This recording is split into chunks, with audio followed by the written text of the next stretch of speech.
আসসালামু আলাইকুম এভরিওয়ান। আপনারা দেখতে পাচ্ছেন অনেক ভয়ঙ্কর এক জঙ্গলে ঢুকেছি। দেখতে পাচ্ছেন এই জঙ্গলের নাম হলো পুকুরি চালা। আপনারা যদি কেউ দেখতে আসেন তাহলে একবার দেখলে মনে করেন যে আপনারা যদি কেউ নিজে আসেন তাহলে মনে করেন যে খুবই মানে একটা ভয়ঙ্কর অবস্থায় থাকবেন। আপনারা দেখতে পাচ্ছেন খুবই কিন্তু ভয়ঙ্কর জায়গা। এই জায়গাটা আসলে মনে করেন যে অনেক দিনে যদি কেউ বের হয় জঙ্গলে আসে আর কি, তাহলে মনে করেন যে তার বাসায় ফিরতে ফিরতে রাত্রি হয়ে যায়। এই জঙ্গলটা পুরা একদিনে ঘুরে শেষ করা সম্ভব না। অনেক বড় একটি জঙ্গল।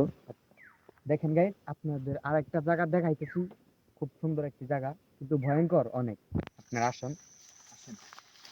আমাদের সাথে থাকেন আর দেখতে থাকেন আমরা কি করি, কই যাই। এই জঙ্গলে হাঁটতে হাঁটতে অনেক কিছু সামনে পড়ছে।